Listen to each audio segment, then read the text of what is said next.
buenos días a todos los que me escuchan aquí en su programa Periodismo y Sociedad en TV, acá en esta sección Vía de Emprender con una servidora, Irene Lugo Espinosa. Como siempre, agradezco a todas las personas que nos ven por acá por este canal 19 de Cinevisión, como a las personas que me siguen, me escriben y me comentan vía mi Instagram, que tiene mi mismo nombre, Irene Lugo Espinosa. También quiero felicitar con anticipación porque el domingo 16 de abril se celebra el Día Mundial del Emprendedor. Y nada, felicidades a todos los emprendedores de nuestro país y de todos los países que nos escuchan y nos ven en estas transmisiones por su canal 19 de Cinevisión. Hoy me acompaña una invitada muy especial, es Marcia Betania Romero. Buenos días. Buenos días, Irene, un placer estar aquí. Mucho gusto de tenerte aquí, un placer. Marcia nos visita desde la DGI. Marcia es la actual encargada del Departamento de Litigio Judicial de la Dirección General de Impuestos Internos DGI. ¿Verdad? Así es. Marcia trabaja, bueno, ella lo dijo, trabaja con litigio, con pleito, con líos. Bueno, con líos de impuestos. Sí, así es. Usted tiene experiencia como abogada, sabe que los abogados somos esos, litigantes. Así mismo. Marcia posee una licenciatura, somos colegas, posee una licenciatura en Derecho de la Universidad Unicaribe, una maestría en Derecho y Procedimiento Civil y Contabilidad Tributaria, ambas cursadas en la UAS. Actualmente está cursando una maestría en Derecho Tributario y Asesoría Fiscal en la Universidad UNIBE. Además, sí sé, porque no voy a leer todo el perfil, pero sé que tiene otros diplomados y cursos especiales, tanto a nivel de instituciones nacionales como igual internacionalmente. Hoy quiero abordar un tema muy importante. Fíjense que nosotros siempre estamos motivando a los emprendedores a que se formalicen.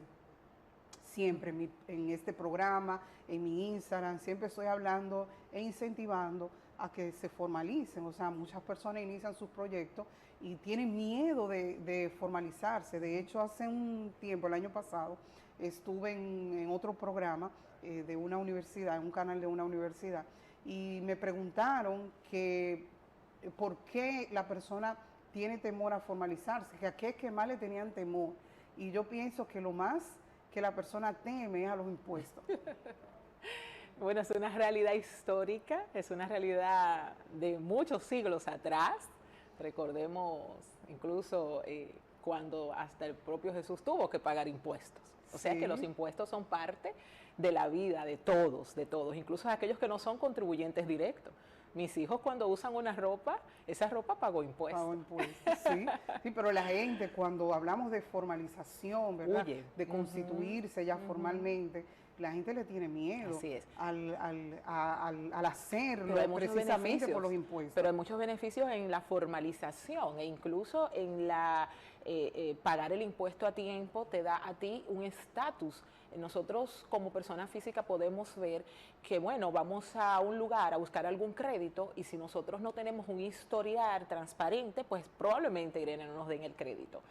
Eso pasa también con las empresas. Las empresas, mientras más formalizadas estén al día en sus impuestos y estén de cara a sus impuestos, pues va a tener una empresa transparente y robusta ante sus clientes, ante el Estado, y evidentemente no va a tener ningún tipo de, vamos a decir, de miedos o de temores en el que pueda ser perseguida o fiscalizada o investigada por algún tipo de comisión de algún delito. Por el contrario, va a estar libre, va a poder operar y beneficiarse de muchos programas que sabemos que el Estado Dominicano pues entonces tiene en provecho de aquellas personas que están formalizadas y que están al día. Sí, y tú hablaste de beneficios, ¿verdad?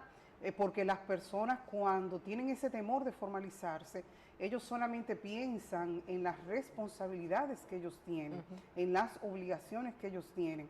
pero desconocen mucho cuáles son los beneficios y cuáles son sus derechos como contribuyentes. Y quisiera que tú nos pudieras mencionar de una forma resumida cuáles son esos beneficios que tienen, cuáles son esos derechos que tienen los contribuyentes. Me voy a limitar, Irene, a poder enmarcar un poco lo que son esos derechos que la Dirección General de Impuestos Internos ha podido levantar en un documento que le llamamos la Carta de Derechos de los Contribuyentes, donde, por ejemplo, un contribuyente cuando recibe una fiscalización, una determinación de algún impuesto y considera que eso no está correcto, tiene el derecho de poder reconsiderar, incoar un recurso de reconsideración de manera gratuita ante la misma administración tributaria para que la administración vuelva a evaluar eso que le ha intimado, notificado o determinado. Tiene derecho a poder realizar consultas técnicas. Por ejemplo, ayer estábamos conversando con un grupo de contribuyentes hablando de las asociaciones sin fines de lucro y hubo una persona que me hizo una pregunta. Yo le dije, mira, tu caso tiene muchas aristas, realiza una consulta técnica. En la gerencia legal tenemos un departamento de consultas técnicas donde de manera gratuita los contribuyentes pueden presentar el escenario de la actividad o de algún negocio que vayan a hacer en particular y consultar a la administración tributaria de cuáles serían esas obligaciones que pudiera devenir de esa transacción que va a realizar, cuál sería su responsabilidad ante la administración tributaria, porque muchas veces vamos a hacer un negocio, Irene, y no sabemos cuál es nuestra responsabilidad. Pues la administración tributaria es el principal. ¿Cómo proceder? Exactamente. Yo como emprendedor, contribuyente, antes de embarcarme en este proyecto, pues necesito saber todo. La administración tributaria es su principal asesor, es esa fuente de información correcta y directa que nosotros tenemos y esa respuesta se la da la misma administración de parte de la gerencia legal de la administración tributaria. Eso es un derecho que tiene el contribuyente y que muchos no lo saben y no pueden sentir el temor de que porque realice una consulta, por decirte algo, Irene, yo voy a comprar este celular y yo quiero consultar a la administración cuál sería mi obligación tributaria por la compra de este celular. La administración me dice, bueno, Marcia, vas a tener que pagar ITEVIS. Entonces ya yo creo que me va a fiscalizar y me va a buscar a ver cuándo compra el celular para que me... No, la administración no actúa de esa forma. Así que con toda libertad, Irene, y qué bueno que tú tienes un espacio de emprendimiento, motívale a los oyentes y a los televidentes a que consulten a la gerencia legal. Una comunicación amplia. Otro de los derechos que también tienen los contribuyentes es recibir un trato cortés. Incluso tenemos canales de denuncias para los contribuyentes que se sienten afectados de sus derechos. Sí, así es. En nuestra página web tenemos un buzón ahí de denuncia y créame, nosotros le damos seguimiento. Le damos seguimiento y si esa denuncia llega al traste de algún incumplimiento por parte de los funcionarios, pues entonces también se judicializa si hay que judicializar o se sanciona si hay que sancionar, porque los funcionarios también tienen deberes que cumplir ante la administración. Así es. ¿Y cuáles serían esas obligaciones que tienen los contribuyentes? Una vez ya yo estoy formalizada, tengo mi RNC, mi número de RNC, ¿cuáles son esas obligaciones? Bueno, en principio sabemos que los contribuyentes tienen, está el artículo 50 de la ley 1192, que es el Código Tributario. Tenemos el deber de primero presentar nuestras declaraciones. Y es importante resaltar, Irene, que no solo presento mis declaraciones cuando yo tengo operaciones. Sí, esa es una duda que te comentaba, que ocurre mucho, que por ejemplo yo trabajo mucho con constituciones de empresa y hay personas que constituyen la empresa realmente sin estar listos para comenzar a operar y tardan, qué sé yo, 3, 6 meses, hasta un año, sin realmente comenzar a operar con esa empresa y ellos entienden, bueno, como yo no tuve operaciones durante todo un año, yo no necesito, no estoy obligado a realizar esas declaraciones mensuales que la ley me obliga a no hacerlo. Sí, es un error. Debemos presentar nuestras declaraciones informativas si no tenemos operaciones. Porque de no hacerlo, estaríamos incumpliendo con un deber formal.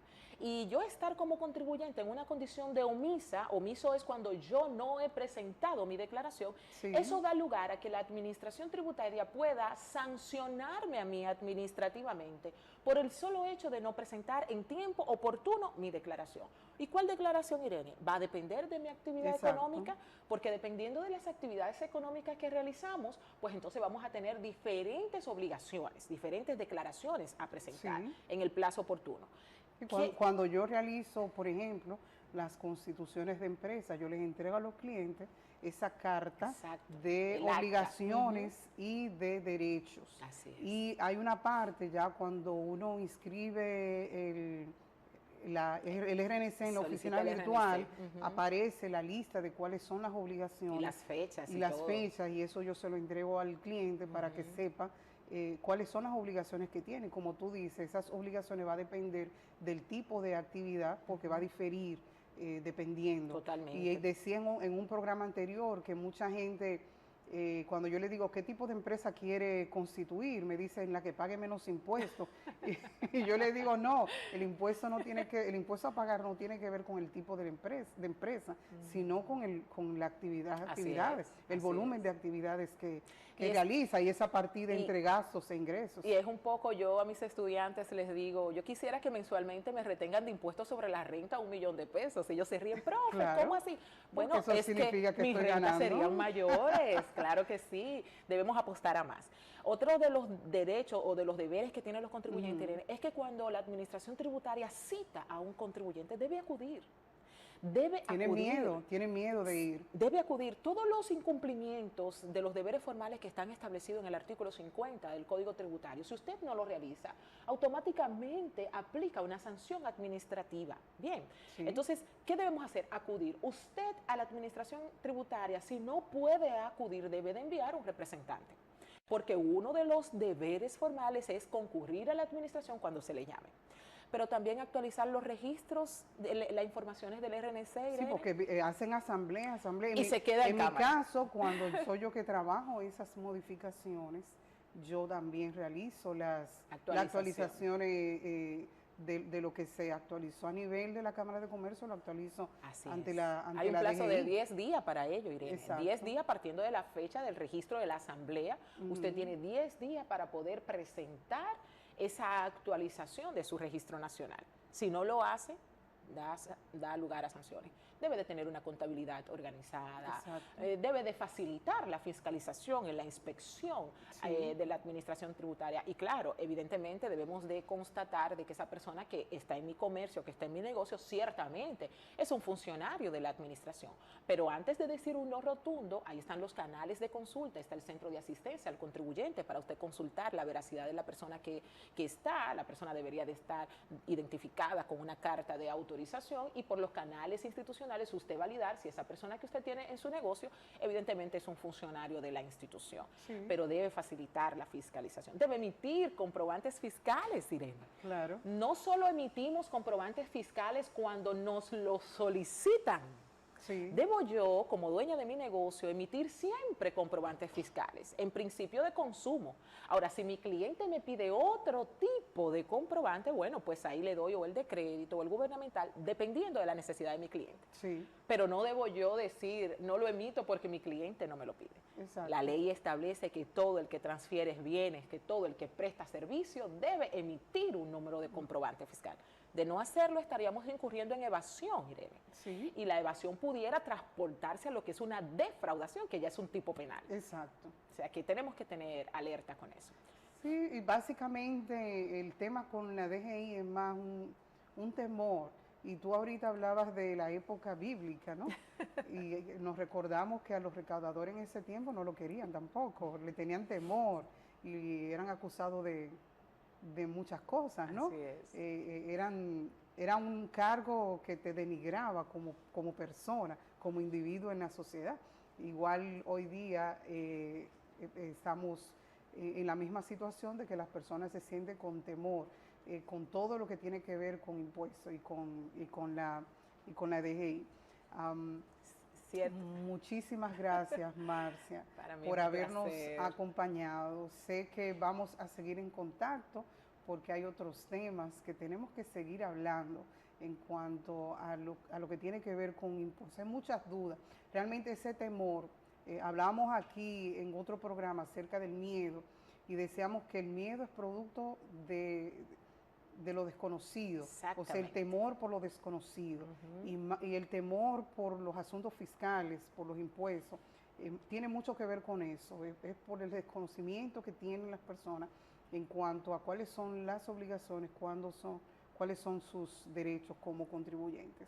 Nuevamente, gracias Marcia por habernos acompañado. Para mí es un honor. Y ya tú sabes, tú vas a volver aquí.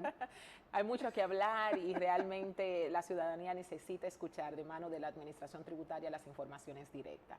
Yo les invito a que siempre nos sigan. Nosotros capacitamos muchos contribuyentes de manera gratuita, presencial, virtual. Hay mucha accesibilidad para la información, para que ese temor, Irene, que tú decías, pues desaparezca.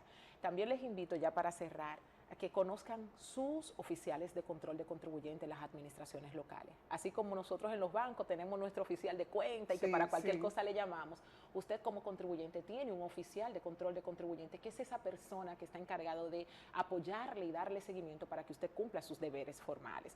Así que anímese, vaya a su administración local, ubique su oficial de control de contribuyente y ese acompañamiento, Irene, va a ser más favorable. Así que gracias por invitarme, para mí es un honor. Muchas gracias. Ahora vamos a seguir con un corte comercial.